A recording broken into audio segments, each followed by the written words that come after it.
Already వస్తుంది.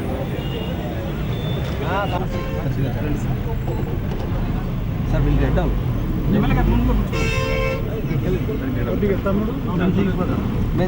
భయ్యా ఒక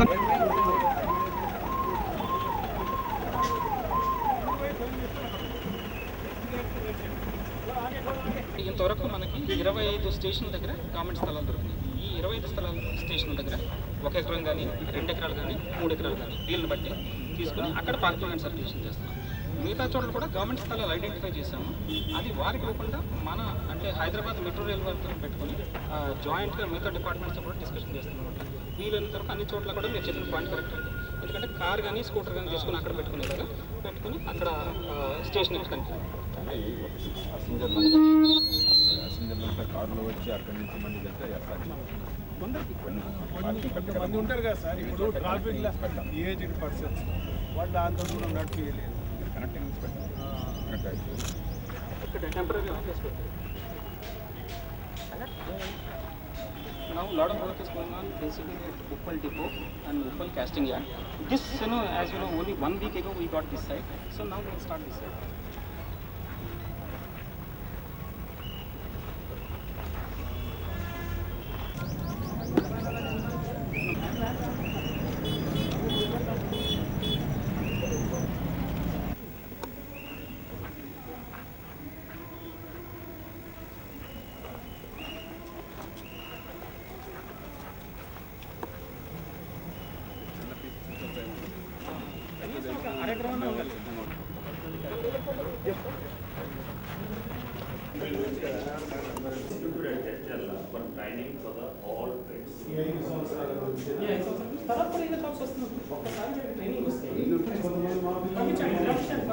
All collectors we approached and all districts.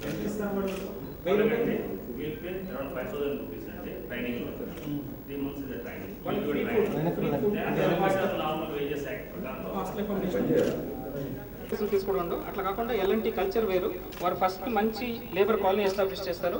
ఒక్కొక్క రూమ్లోనూ దగ్గర 5 నుంచి 10 మంది వరకు డిపెండింగ్ అపాన్ దట్ వాళ్ళకి సెపరేట్ టాయిలెట్ ఫెసిలిటీస్ అన్ని కట్టి ఇక్కడ కట్టడం జరిగింది. ఇది ఒరిజినల్గా పార్కింగ్ అండ్ సర్క్యులేషన్ అనమాట. ఈ స్టేషన్ పార్కింగ్ అండ్ సర్క్యులేషన్ ఈ వర్క్ అయిపోయిన తర్వాత దీన్ని పార్కింగ్ ఏరియాగా కన్వర్ట్ చేస్తారు. You can see. You want to see? Okay.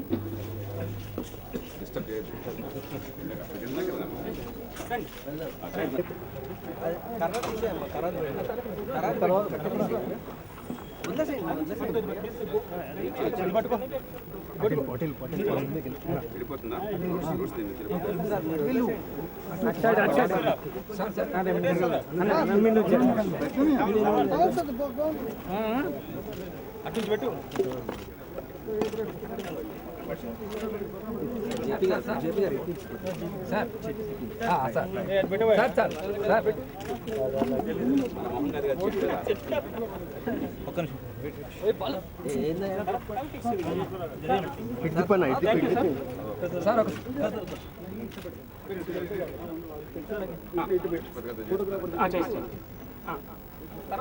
తర్వాత చాలా టైం ఉంది ఇంకా మనకి.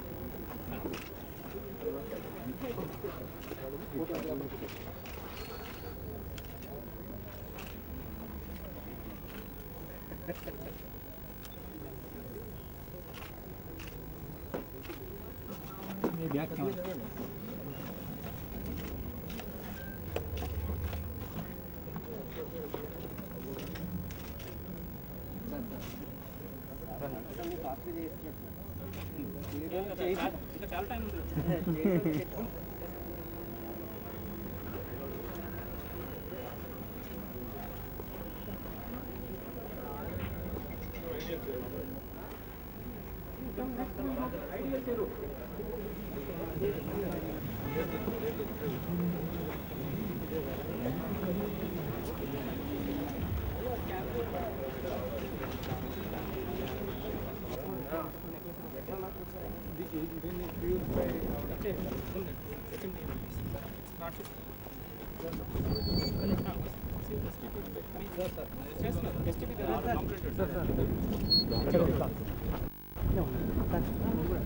సరే ఎక్స్క్యూజ్ మీ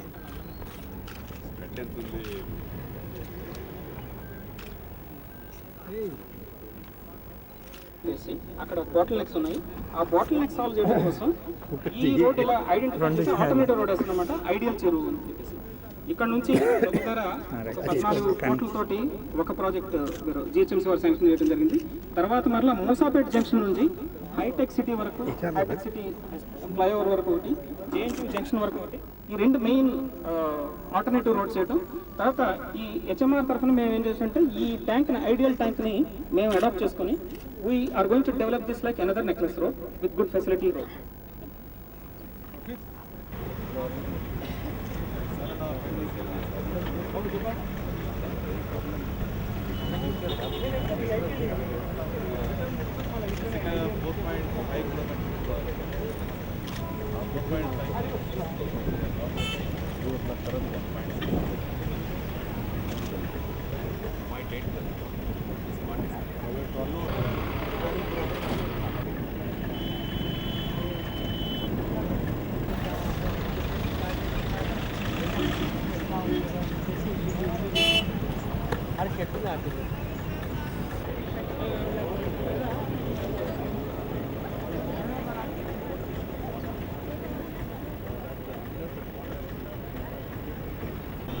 కంప్లీట్గా 17 కోట్లు పెట్టి మన స్టేట్ ఆర్ఎండ్బి వర్క్ చేస్తున్నారు.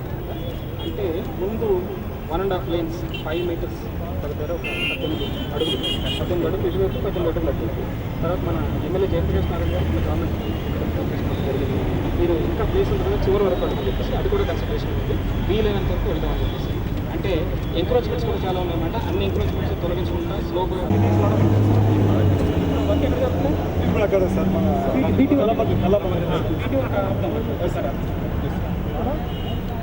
ఇక్కడ rock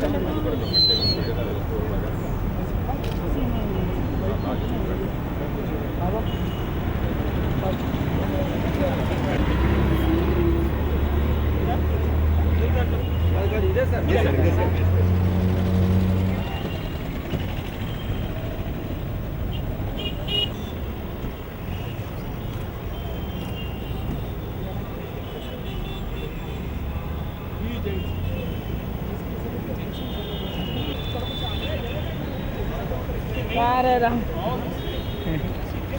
entire NH mode of policy and development goals traffic enter అయితే ఆటోమేటిక్గా ట్రాఫిక్ ప్రాబ్లమ్ సాల్వ్ అవుతాయి అనమాట. ఆలోచన చేసి అన్ని ట్రాఫిక్ జంక్షన్స్ కూడా, తర్వాత ట్రాఫిక్ జంక్షన్స్లో ముఖ్యం ఏమవుతుందంటే అక్కడ వాటర్ స్టాగ్నెంట్ అవుతూ ఉంటుంది. అందుకని అన్ని కూడా సిమెంట్ రోడ్స్ చేస్తున్నాం ఆ జంక్షన్ ఏరియాలో. పర్మనెంట్గా ట్రాఫిక్ ప్రాబ్లమ్ సాల్వ్ అవుతుంది. జంక్షన్లో మాత్రం సిమెంట్ రోడ్స్ చేస్తాము. సిమెంట్ రోడ్ చేస్తే పర్మనెంట్గా ఇక మళ్ళీ టచ్ చేయవలసిన అవసరం ఉండదు. మిగతా ఏరియా అంతా కూడా బీటీ వేసుకుంటూ వస్తున్నాము. చేసి అన్ని చోట్ల కూడా లెఫ్ట్ స్ప్లే క్లియర్ చేసుకుంటూ వస్తున్నాము. తర్వాత చాలామంది బిల్డింగ్స్ కూడా వైలేట్ చేసుకుంటూ వచ్చారు. వారు ట్రాన్స్ఫార్మర్స్ రోడ్డు మీద పెట్టుకోవడం జరిగేది. అవి కూడా ఐడెంటిఫై చేసి మళ్ళీ వెనక్కి నెట్టిస్తున్నాము. దాంతో ట్రాఫిక్ స్మూత్గా ఫ్లో. హలో, ఈ హైవే మీద మన బాలాజీ నగర్ నుంచి జేఎన్టీయూ దాటిన తర్వాత బస్ స్టాప్ ఉంది. ఆ ఏరియా వరకు 3 సబ్వేస్ పెడితే బాగుంటుందని చెప్పి 3 places ఐడెంటిఫై చేశాం. అది సార్ వాళ్ళ నోటీస్లో పెట్టడం జరిగింది. ఆ 3 సబ్వేస్ కనుక అనుకున్నట్టుగా కరెక్ట్గా జరిగితే మనకు పెడస్ట్రియన్స్ రోడ్ క్రాసింగ్ చేసేది ఏదైతే ఉందో అది చాలా స్మూత్గా ఉంటుంది. నేషనల్ హైవే కాబట్టి రోడ్డు మీద వెళ్ళే ట్రాఫిక్ అంతరాయం లేకుండా ఉంటుందని రిక్వెస్ట్ చేయడం జరిగింది. సార్ వాళ్ళు కూడా దానికి స్పందించారు. జిహెచ్ఎంసీలో తర్వాత ఎమ్మెల్యే గారు తర్వాత సార్ వాళ్ళందరూ కూడా 3 సబ్వేస్ చేయడానికి అని చెప్పి ప్లాన్ తయారు చేస్తున్నారండి. దాని జంక్షన్ కూడా ఇందాక సార్ చెప్పినట్టుగా చాలా కంజెస్టెడ్గా ఉండేది. ఇప్పుడు ఇది వైడెన్ అయింది. దాని అవతల పక్కన జేఎన్టీయూ వైపు కానీ తర్వాత అటువైపు వేరే రోడ్ సర్వీస్ రోడ్డు అవన్నీ వైడెన్ అయితే మనకు జేఎన్టీయూ మీద భవిష్యత్తులో అక్కడ బ్రిడ్జి ఓపెన్ అయితే వచ్చే ప్రెషర్ని తట్టుకుంటానికి అనువుగా ఉంటుందండి జేఎన్టీయూ జంక్షన్. Thank you. చాలా కాలం నుంచి మనకి ఈ కూకట్పల్లి మియాపూర్ దగ్గర నుంచి మూసాపేట దాకా ట్రాఫిక్ అంటే నరకంగా తయారైపోయింది. గంటకి దాదాపు 20,000 వాహనాలు ఈ ప్రాంతంలో వెళుతున్నాయని చెప్పి అంచనా వేశారు. ఈవేళ ప్రత్యేకంగా 3 శాఖలను అభినందిస్తున్నాం.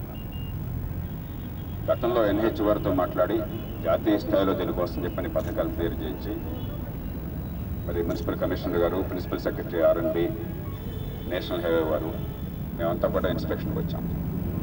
మెట్రోపాలిటన్ వాటర్ సప్లై MD గారు, HMDA కమిషనర్ గారు, ఇంకేతర అధికారులంతా కూడా వచ్చారు. ఆనాడు అది పూర్తి అయిపోతుంది అనుకున్న టైంలో మళ్ళీ ఈ మెట్రో వస్తుంది అన్న కారణంగా మళ్ళీ ఆపేశారు, శాంక్షన్ ఇచ్చిందని ఆపేశారు. ఆ తర్వాత మళ్ళీ ప్రారంభిస్తే ఈవేళ మున్సిపల్ కార్పొరేషను, ట్రాఫిక్ పోలీసు, మన నాగరాజు గారు ACP గారు కానీ, గంగారాం ఇక్కడ మన ఇన్స్పెక్టర్ గారు కానీ, ఆనంద్ మన చంద్రశేఖర్ రెడ్డి గారు డిప్యూటీ కమిషనర్ కానీ, DC ట్రాఫిక్ కానీ, తర్వాత ఇన్వెస్టర్ గారు కూడా చెప్పక్కర్లా, ఆయన ఒక డైనమో. చాలా చిత్తశుద్ధితో ఈ మెట్రో రైల్ దగ్గర నుంచి ఎంత నిధులు వీలైతే అంత నిధులు తీసుకురావడానికి, ఈ ట్రాఫిక్ను బాగు చేయడం మెట్రోకి చాలా అవసరం. ఇప్పుడు ఈవేళ మనం నేషనల్ హైవే ఎక్స్పాండ్ చేస్తున్నా కూడా ఒక్కొక్క పక్కన 5 మీటర్లు పెరుగుతున్నది, కానీ 4 మీటర్లు మళ్ళీ బ్యారికేడ్ చేయాల్సి వస్తుంది కన్స్ట్రక్షన్ కోసం చెప్పని. చేరుకొచ్చేది 1 మీటరే. అందుకోసం చెప్పని మళ్ళీ ఇంకా విస్తరించి టో వీలున్నంత వరకు నేషనల్ హైవే స్టాండర్డ్స్కి టో దాకా చేయలేకపోవచ్చు, కానీ మామూలు రోడ్లు ఈ ఎక్స్పాన్షన్ తర్వాత మిగతా అంతా కూడా చివరి దాకా రోడ్డు వచ్చేది ఏర్పాటు చేస్తే మీకు శాశ్వత ప్రాతిపదికన రిలీఫ్ వస్తుంది. ఈ జంక్షన్ల దగ్గర JNTU జంక్షను నరకంగా ఉన్నది ఇప్పటిదాకా. ఎన్నోసార్లు మనం అంతా కూడా దాని గురించి పత్రికల్లో చూసాము, జనం చెప్పుకుంటున్నారు. రోడ్డు క్రాస్ చేయాలని చెప్పంటే నరకంగా తయారైపోయింది. ఎంతోమంది ఏడాదికి 10-12 మంది చనిపోతున్నారు. అందుకని JNTU జంక్షన్ కానీ మిగతా జంక్షన్లు కానీ పూర్తిగా స్వరూపం మార్చడం కోసం చెప్పిన municipal corporation, HMR, national highways వారు, ట్రాఫిక్ వారు అందరూ కలిసి గట్టి ప్రయత్నం చేస్తున్నారు. రేపు మే పూర్తిగా రేపు మళ్ళీ వర్షాలు వచ్చేనాటికల్లా ఇది ఒక దారికి వస్తుంది.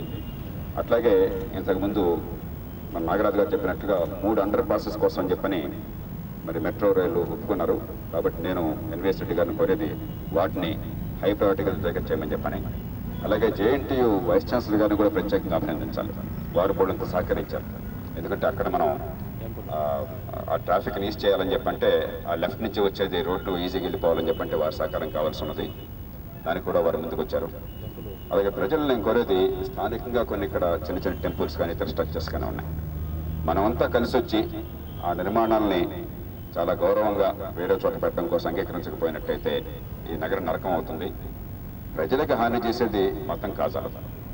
కాబట్టి మళ్ళీ దీనిలో ఏదో వంక పెట్టి అడ్డుకట్టలు వేయకుండా ఈ ప్రాంతంలో ట్రాఫిక్ బాగా రద్దీ పూర్తిగా తగ్గిపోయి ట్రాఫిక్ అస్సలు లేకుండా ఉండదు. ఎందుకంటే ఉన్న కొద్దిగా వాహనాలు పెరుగుతాయి. రోడ్డు ఎంత విస్తరించినా మీరు ఎన్ని ఫ్లైఓవర్లు వేసినా కూడా ట్రాఫిక్ పెరిగేది కానీ తగ్గేది కాదు. ఖచ్చితంగా ట్రాఫిక్ మరింత పెరుగుతూనే ఉంటుంది, కానీ కాస్త సౌకర్యంగా ఉండేట్టుగా. అల్టిమేట్గా ట్రాఫిక్ పరిష్కారం ఏంటంటే చెప్పంటే ఈ పబ్లిక్ ట్రాన్స్పోర్ట్ రావడం. గతంలో లోక్సత్తా కానీ నేను కానీ ఈ మెట్రో రైలు చాలా ఖరీదు అవుతుంది, ఇంత ఖర్చు ఎందుకని చెప్పని చాలా సందేహించాం. నేను పబ్లిక్గా చాలాసార్లు చెప్పాను కూడా. కానీ వాళ్ళు ప్రైవేట్ సెక్టరే ముందుకు వచ్చి చేస్తుంది కాబట్టి ఆ ఖర్చు అంతా ప్రధానంగా వాళ్ళే పెట్టుకుంటున్నారు. కొద్దిగా ఏమన్నా ఉంటే viability gap fund, government fund అని చూస్తుంది కాబట్టి